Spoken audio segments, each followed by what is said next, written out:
This is my friend, Pastor Martin from Port-au-Prince. Pastor, if you could go ahead and introduce your church and tell me what happened during the earthquake, that would be great.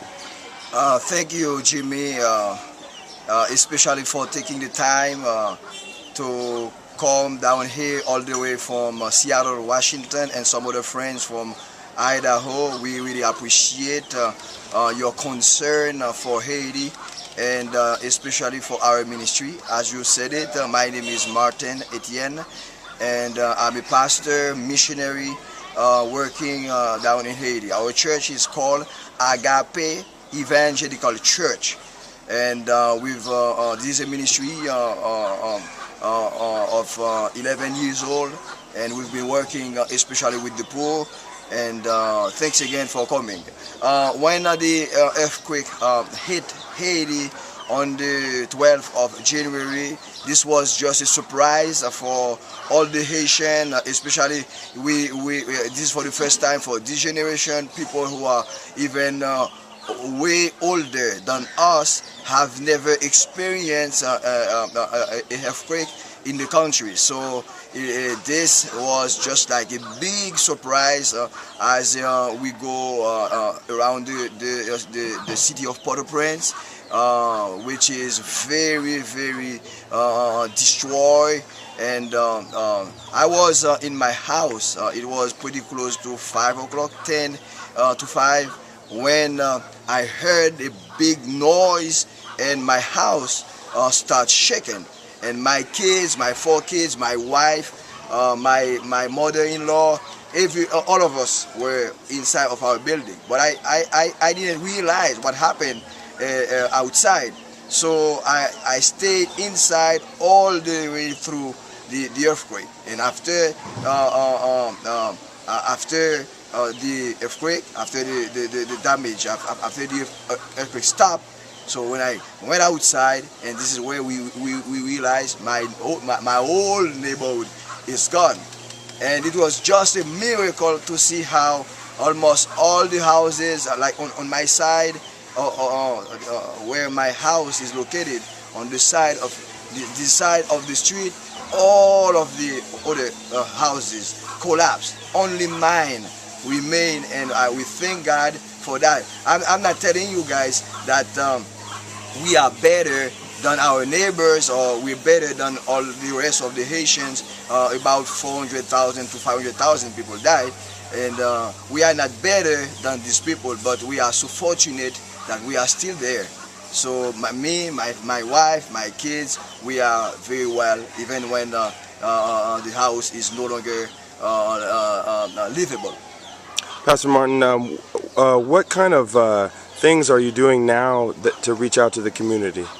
Man, at first when the hurricane hit, in the aftermath, I was concerned mostly for my family, because we were living right on the street for 21 days, and my estate got to get sick. So my first concern was to find a place to secure my family. So I took them, I rent a house in a town called Mirbale, which is located at 1 hour from Port-au-Prince. So I secure them in that place, and once I have them there, so I start focusing myself now on ministry in Port-au-Prince. So we sat down with our leaders and try to reach out to the community, not only to feed them.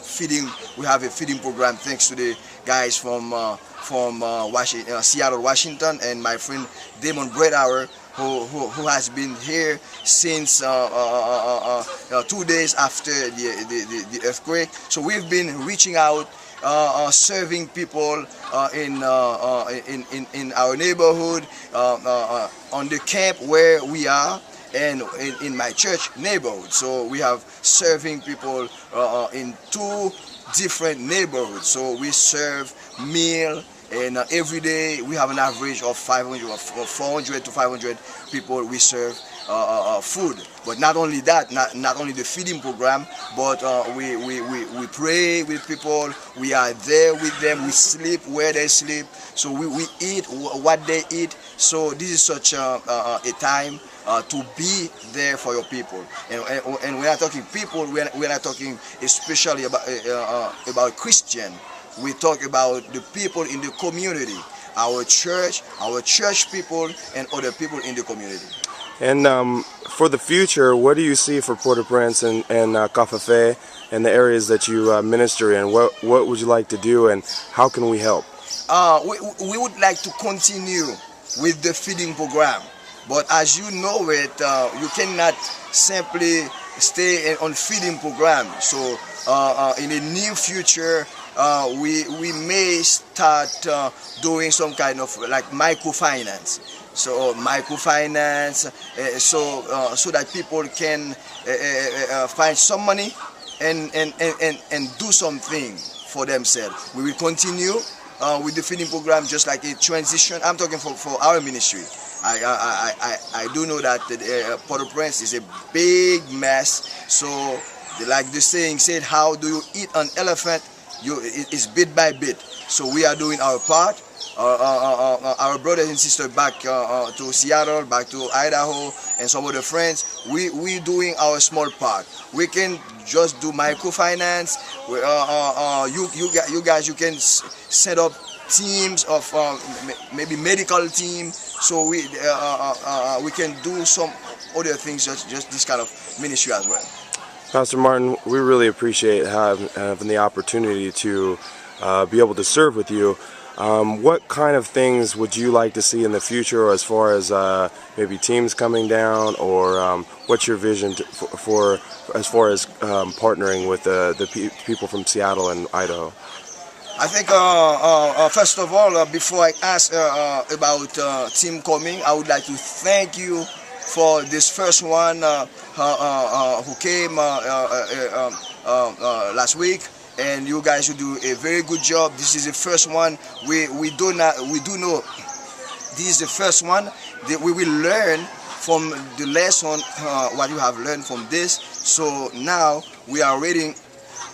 Sorry. Anytime you can come. We need. We'll continue with the feeding program.